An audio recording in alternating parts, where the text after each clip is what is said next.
Imagine walking into a hidden world, curtained spaces, dark theaters, and secretive booths that some people use for anonymous or semi-anonymous sexual encounters. It sounds edgy, maybe even dangerous, but it's real. And if you've ever wondered about glory holes or sex cinemas, what they are, why people go, and most importantly, how to protect yourself, we're going to talk about it openly, without shame and without glamorizing. This is about safety, consent, and respect. But first, please like the video. The more people like it, the more YouTube will distribute it to people who don't have access to doctors or hospitals. Also, please share the video with your friends and family. Many lives can be saved with your help, so share it. I am Dr. Masha, urologist and men's health expert. And just a quick heads up. I have listed my recommended supplements for stronger erections and stamina in the comments below, and will explain why they are game changers at the end of the video. Now, let's start. First, definitions.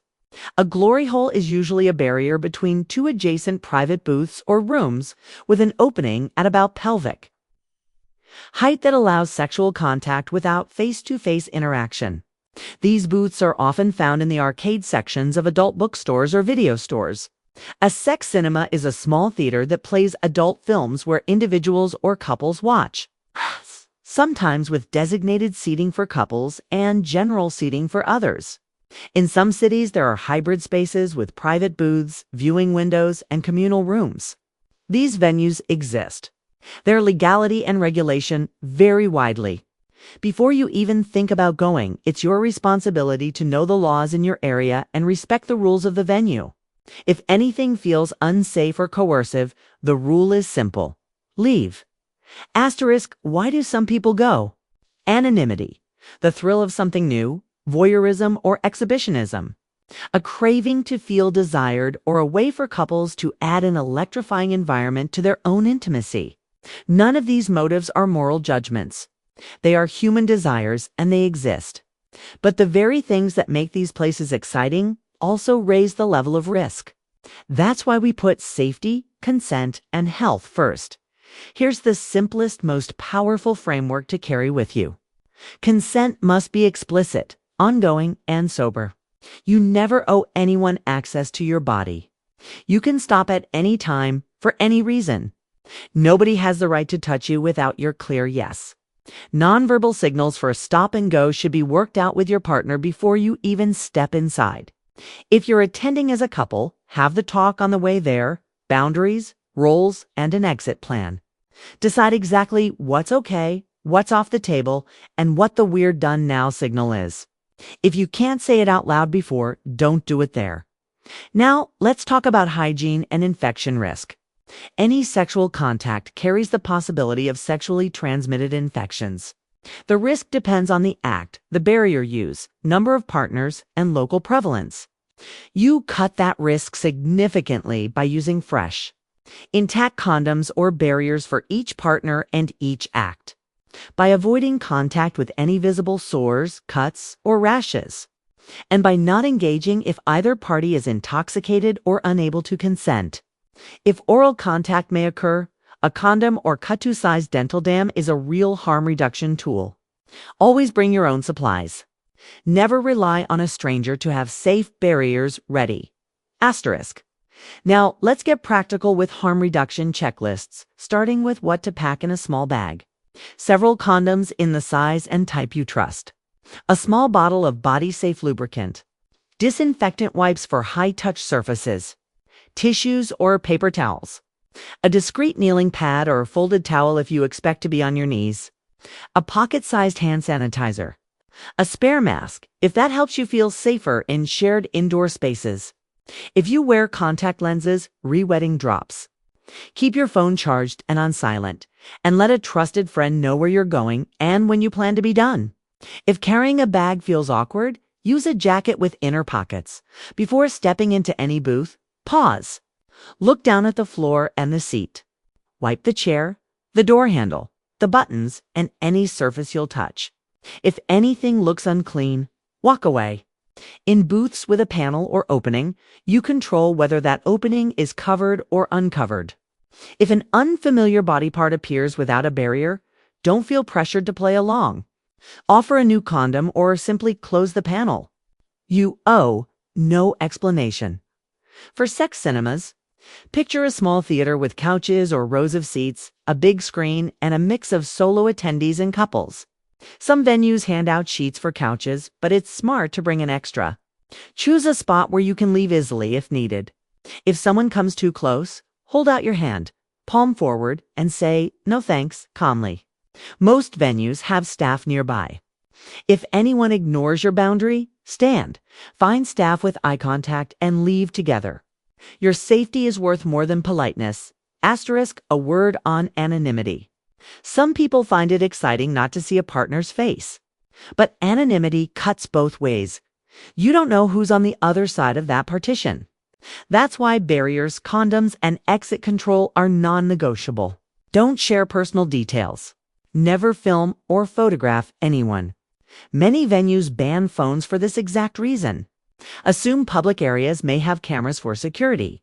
Your job is to protect your privacy and respect the privacy of others. Couples often ask how to navigate this together. Here's a simple step-by-step conversation you can adapt. First, be honest about why you're interested. Is it to be watched? To watch others? To add a charged backdrop while staying with each other, or to invite limited contact from others?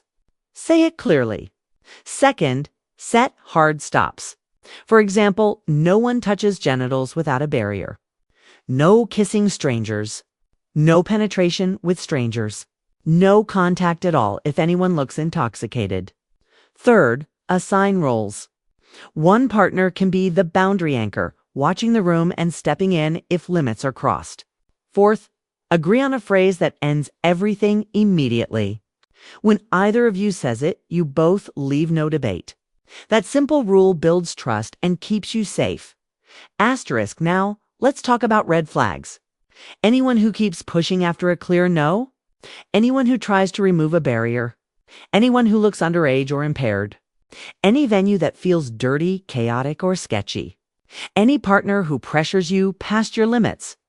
Any plan you can't describe without euphemisms?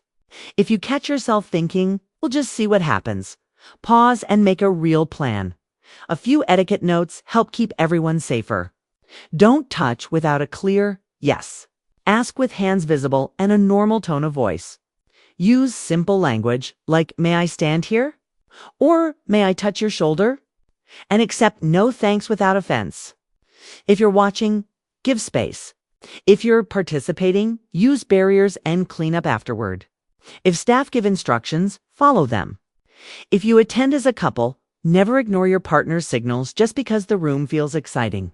Remember, the room does not replace your relationship. For those who crave the buzz of a shared erotic space but want tighter safety, consider alternatives. A reputable sex club with clear codes of conduct and on-site staff. A private play party where hosts vet guests and explain rules. A couples-only night with monitored spaces. These settings usually enforce consent openly, sanitize between scenes, and escort out anyone who breaks boundaries. That extra structure lowers stress so you can relax together.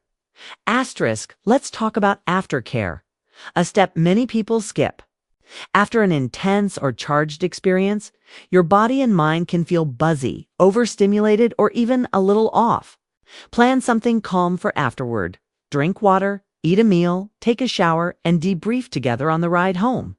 Each partner should share one thing they enjoyed, one thing that felt off, and one thing they would change. This isn't about blame, it's how you integrate the experience and decide whether. There should be a next time. I want to set realistic expectations. The first visit is rarely the best. You're learning the layout, the rhythm, and how your body reacts to a totally new space. Feeling nervous is completely normal. Your main job is to practice leaving when you want, practice saying no calmly, and practice keeping the agreements you made. If you can do that, you'll either decide it isn't for you, or you'll return with clearer boundaries and more confidence. A quick word on health follow-up. If you engage in unprotected contact, develop sores or discharge, notice pain with urination, or experience fever or rash after a new partner, get tested and treated right away. Many clinics offer confidential screening and care. If you believe you were assaulted or recorded without your consent, seek help immediately and consider reporting it. Your safety matters more than embarrassment. Finally, here's a condensed toolkit you can replay before you go. Know your local laws and the venue rules. Agree on boundaries with your partner. Pack condoms, lubricant wipes, tissues, and a kneeling pad if needed. Don't engage if anyone seems impaired. Use barriers for every act and every partner. Keep your exit clear. Say no once, firmly, then leave if it's ignored. Debrief afterward. If anything felt wrong, don't dismiss that feeling. You're allowed to change your mind. A brief note on 4 supports men often ask about, with links in the comments below. For a mild to moderate boost, choose organic watermelon extract rich in L-citrulline to support the nitric oxide pathway and healthy blood flow. For a stronger boost, use the Advanced Performance Blend that combines ashwagandha, tonkat, aloe, fenugreek, nettle, and citrulline to support circulation, stamina, libido, and urinary comfort. Add a testosterone support formula to complement sleep. Strength training, protein intake, and weight management, so energy and drive stay consistent. Include a prostate comfort formula aimed at better flow, fewer night trips, and deeper sleep. These can complement your lifestyle, but they never replace the fundamentals of rest, movement, nutrition, and medical care when needed. Thank you for watching. Take care of yourself.